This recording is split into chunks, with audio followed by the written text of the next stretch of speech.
She is in our art and sign shop. She's one of our, I hate to say that she paints, she's an artist. And if you've seen the Carousel horse out in the park in the gazebo, you will know that she painted it, and it's absolutely stunning. She's come down today to talk to you guys about the process that we're going through to refurbish our carousel. It's going to be a very lengthy process, a couple of years, but Megan and one of our other maintenance guys, he's technically one of our mechanics, but he used to be in the carpenter shop, and he's a very skilled craftsman. She'll explain the process of what both of them are doing, but his name is Steve Reed. So Steve and Megan are really kind of going to be responsible for getting these horses back to their beauty. So without further ado, I want to introduce you to Megan.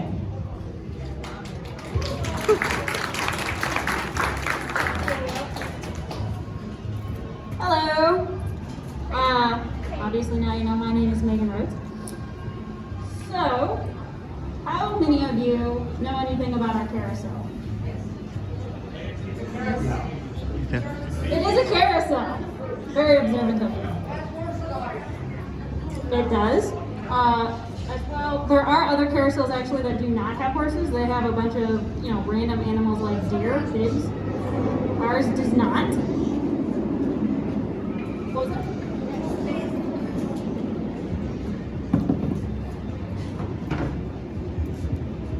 So up at the gazebo currently we have our finished horse. We didn't want to take him out because anytime you handle him is another opportunity to damage him. So we just have this little board to show his process.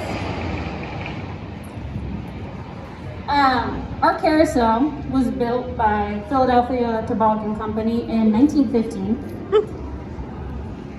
It's something, it has about, sorry, I hate public speaking. Now I'm going blank. 68 hand-carved horses, 2 chariots. It has 18 English-style paintings that were done in oil around it. A bunch of little bitty cherub guys up there, crown molding, all done in plaster. Again, it was done in 1915 for a park called Luna Park in Cleveland, Ohio. So, Philadelphia Toboggan Company, I imagine you guys are all aware of PTC. They also built our beloved Screamin' Eagle. But they actually started in 1904 to do carousels and coasters. They went out to do better ones than what was already being currently done, which is, their focus was actually on coasters, which is why they got the word toboggan in their name. So it was started by a Henry Ockey and Chester E. Albright.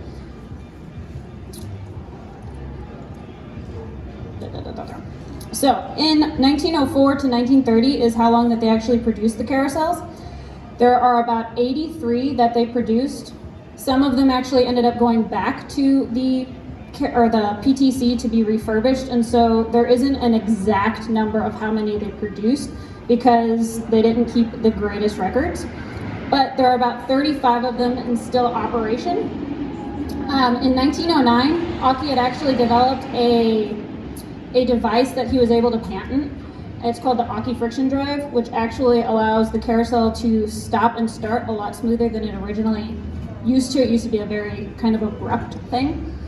And so some of the carousels actually use that today, but ours does not. It has been a little changed inside. But our carousel, in 1907, they actually started adding numbers onto the center poles so you could kind of distinguish which carousel was which. Ours is number 35. So it was started or built in Luna Park, for Luna Park. Luna Park ended up going out of business in 1929, and our carousel then ended up moving to a Puritas Park in 1930. It actually was joined by its sister carousel, I believe, carousel number 35. Carousel number 16, sorry. Built in 1907 with 36 horses in 3 rows. It actually survived a fire there where their dance hall had burned down in 1946. Both of them survived, amazingly, because most of the carousels today, of the 83, burned down at some point. So in, let's see, 1958, Purita Springs actually closed down. Then our carousel moved to a Sandy Beach amusement park, Russell Point, Indian Lake, Ohio. It was joined again by another sister carousel, which was carousel number 31. It had 46 horses and 3 rows and 2 chariots. The park actually operated from 1924 to the 1970s, but ended up closing down because of a lot of riots in the area. And it wasn't able to compete with larger parks like Cedar Point.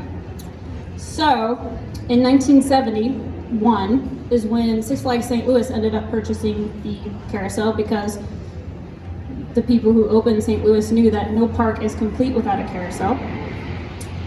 And then it was actually in quite a bit of shambles. They had to actually refurbish it at that time in 1971 because it was so bad, and that's not just the horses, but the cherubs, the paintings, the inside of it was all broken. So they ended up having to refurbish all of that, and in 1972 is when it opened. In 1983 is when we ended up getting the current paint job, and it hasn't really gone through any other refurbishment since then. Minor touch-ups, maybe a foot or an ear reattached. But that leaves us to what our carousel's state is currently. So, in front of you, we have 3 of the carousel horses that are in the process. These are the carousel horses that are on the outside row, so they're usually considered the most fancy. This is their romantic side, is what they call it. So it's going to be the most detailed, and they did that because they wanted people that were walking past the carousel to see it, be amazed, and walk up to it. Right now, the first one is obviously the bald horse. It has been totally stripped down from its original colors. We don't know how many times that these horses have been stripped. We're guessing none, that this is the first time that they've been bald. But we can't, there's no real way to know. The second stage is actually after they have gone in, carved it, primed it, sanded it down, carved it, primed it, sanded down, carved it, primed it, sanded down. It has about 4 to 5 coats of primer and a feather fill on it. So our carver, Steve Reed, actually goes in over and over and over, tediously going through every square inch of these horses, sanding, recarving details that have been lost, and then putting on a primer, sanding it down again, because after you've sanded it so many times, it kind of fuzzes up and you have to repeatedly do it over and over and over. This last horse on here is actually got his base coat on and some more primer, because after we put the base coat on, we found out there were more little bitty holes in him. So we had to patch those up, and he will be painted again. And then obviously we have Abel. That is his name. We're naming them all. But that is him. If you want to go see him, like I said, he's up in the gazebo by the boss. Like I said, we couldn't take him out because doing so would possibly damage him, and we didn't want to risk anything. Is it? We can. Yeah, might as well. Hate talking into a microphone, sorry. So these are the color concept boards for each of the horses. Before we actually do any type of base coat on the horse, I will go in and take detailed pictures of the horses before we send them off to get them stripped. So then when they come back, Steve can look at those pictures, see what details had been lost in the stripping process, so we can add them back in, see if there was anything of importance that needs to be put back into it. And then I go in, I'll put it in Illustrator, vectorize it, and then just start playing with colors. We can't actually tell what original colors our horses were to do a complete restoration, simply because we don't actually know if these horses have been stripped yet. There are definitely spots that we know that have been sanded down to bare wood, and those spots versus other spots, you can't tell which color was the original color. So in that case, that's why we're calling this a refurbishing process, because we're kind of coming up with new colors for each of the horses depending on the theme of decorations that they have. Our carousel kind of has a War and Peace theme. with kind of an expansion to the west is what they originally were going for with like the rounding board paintings. And so these are our color concepts for both Nelson, who is the one in the base coat, and Vanessa, who is the one just in primer. So she will get her base coat probably within the next couple days. We just held off so you guys could see what she looks like, just white. So, does anybody have any questions? Is the one that's on display the only one that we've been on yet? Yes, so that was kind of our tester. They wanted to see if we were capable of doing this in-house or if we should send it out, which is actually where his name kind of came from, Abel. We're able to do it.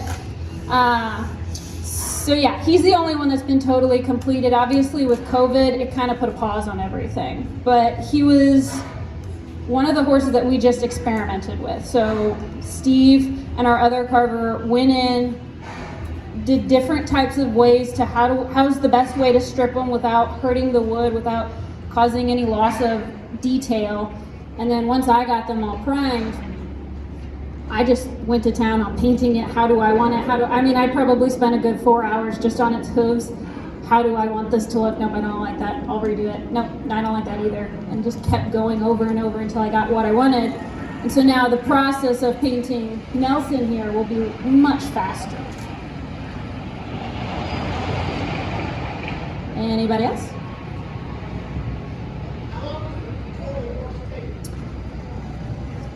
With Abel, we had him in my shop for the past year. Obviously, it didn't take a year to do. Currently, we're expecting around 2 to 3 weeks. As we go, we get faster. Obviously, as the season slows down, we have more time to dedicate to them. But each horse is kind of a new puzzle piece because not every horse comes back in the same condition that it's in. Let me rephrase that. Not every horse is in the same condition. So some of them, like this one, actually looks pretty good. He's all put together. But some of our other horses, because those were probably people's favorites, they got ridden the most, they don't always have as secure joints or details that have been lost, so they require a lot more work. So they're down with Steve a lot longer.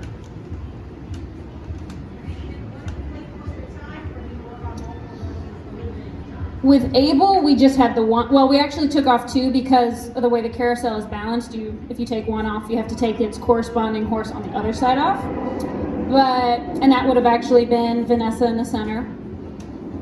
But now that we've decided that this is something that we're going to continue doing, we actually have taken off 6 at a time, send them off to be stripped, and so as those are getting their paint removed, these ones come back and Steve starts carving on them. So he works on, they have them all in stands like this in his shop, and he just goes back and forth like a little busy bee. Once he gets stuck on this one, he'll go over in this one, and yeah. And then I'll come down randomly and draw on stuff. He's asking me to put details and stuff in there. So it's just kind of a consistent process. We'll have 6 going. Once those ones get their base coat, which the one in the center, and its corresponding 5 others all have their base coats. He's got 6 more that he just started working on, which is that one over there.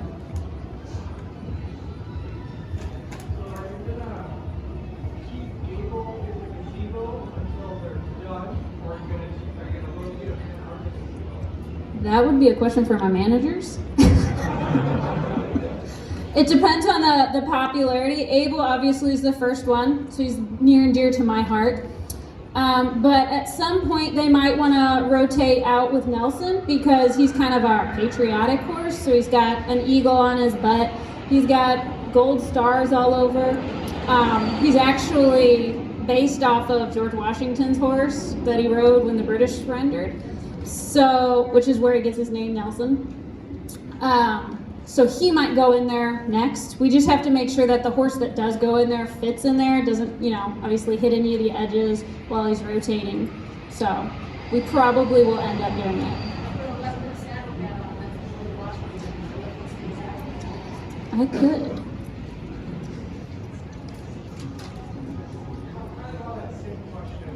Are you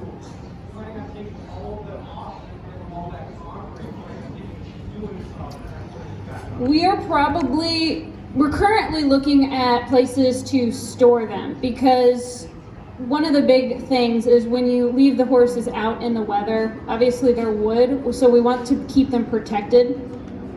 So Abel right now is actually sitting in a gazebo with an AC unit. You know, not even all of our employees get AC units because they're outside, right? So he's pretty spoiled.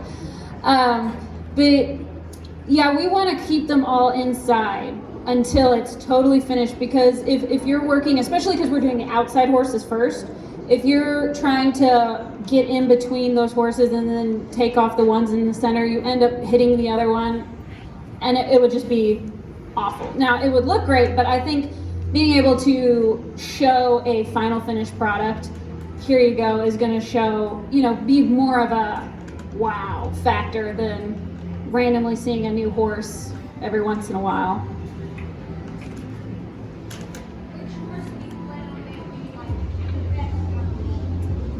I want all of them to be the best.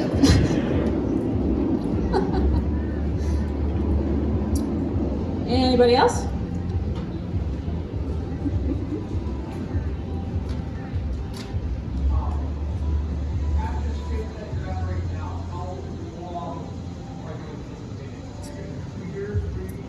I have no idea. You know, it's a little bit of a different process than building a coaster or anything. You know, it's kind of, like I said, every horse takes a different amount of time depending on its state. So I can't really say whether it takes 1 week to do this horse, 3 weeks to do this horse, and this horse could be in our shop for months. So I don't really know how long we expect it to take. At least 2 years.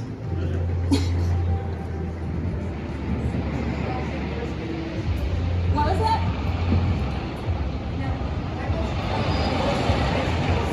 I can't hear. Anybody else?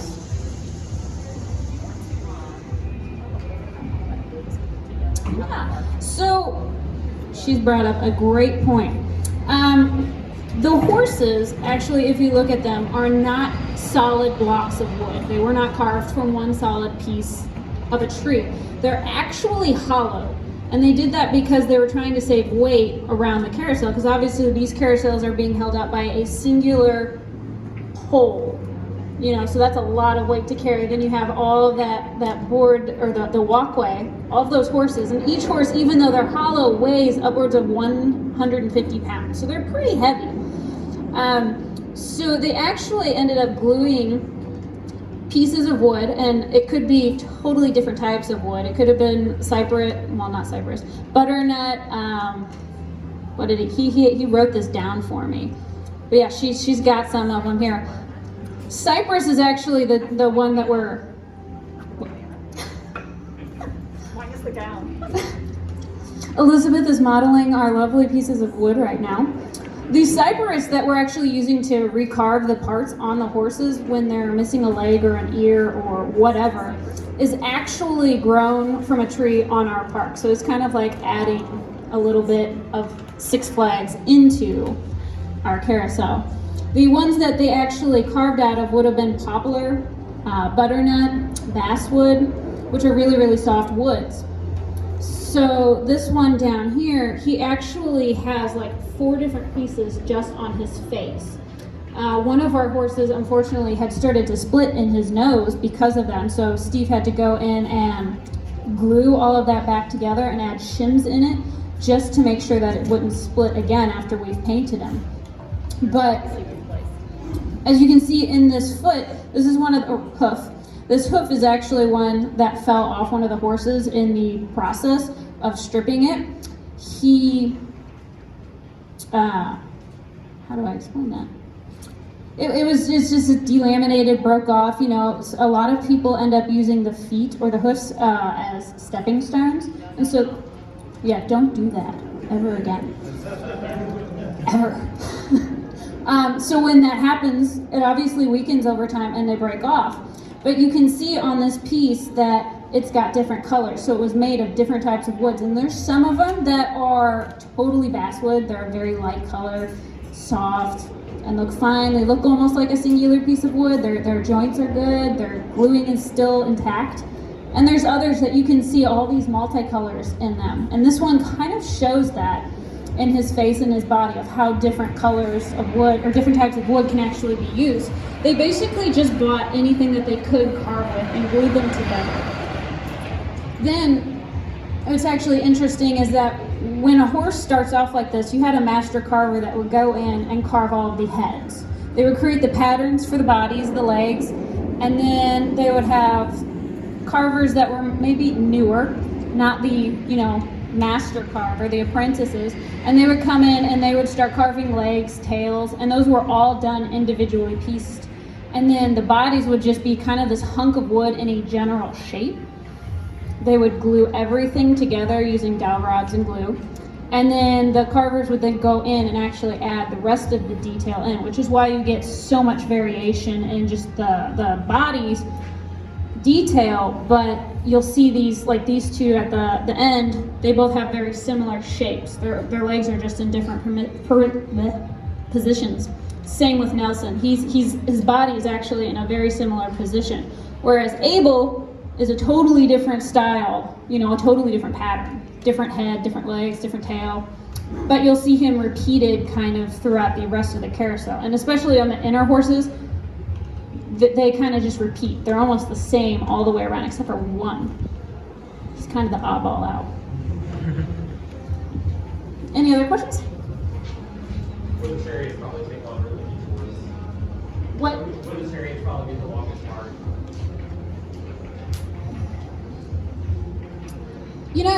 The chariots are,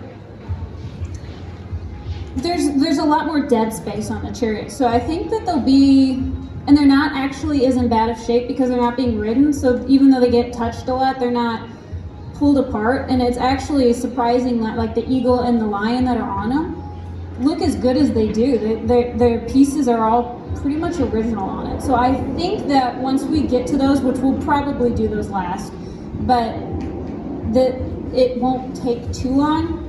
The only question then is you never know once you get under the paint what shape everything is. So I don't know.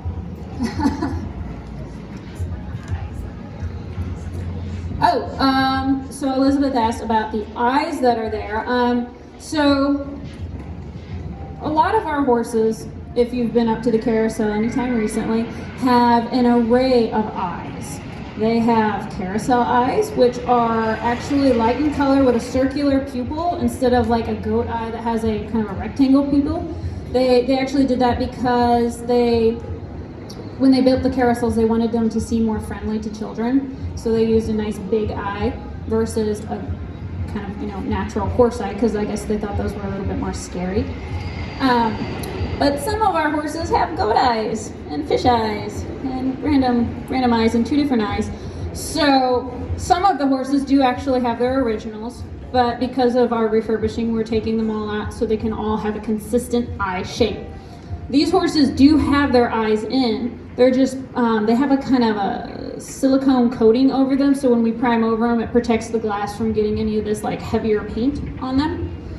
But once the whole process is done, we just kind of go around and pick it off, and then you'll be able to see it. And like Abel, you can see his eyes, but they're in there from the beginning. They have to be put in before we actually prime it, because a lot of them we have to go back in and totally rebuild the eye socket because they've been plucked out.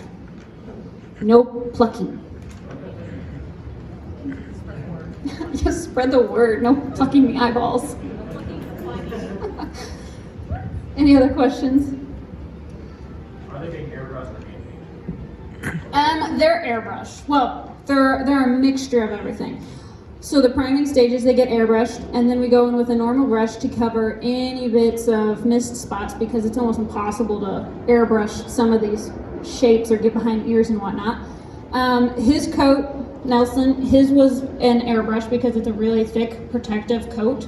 And the reason we do that, like his whole body is, an orangey clay color, is because that's a protective coat. So we do the color that is going to cover the most of the horse, which is called the base coat. And since he's going to be like a sorrel chestnut color, that's the color we put on him. And then I'll go in and airbrush the details into his skin, so he will end up being a little bit more redder and darker, and there will be spots that this color ends up showing through.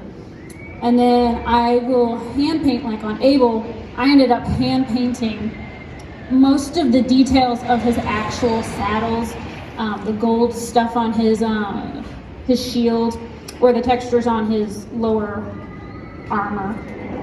So it's kind of a mixture of both, but you know, I know they obviously weren't able to do airbrushing in 1915, but it allows us to get a really nice, realistic, smooth color. The paints that we're using, because they're thicker, to be really protective, so it obviously lasts a lot longer, sometimes could leave a lot of brush strokes, which is why we do airbrushing for some parts and the brushing on with others. Any other questions?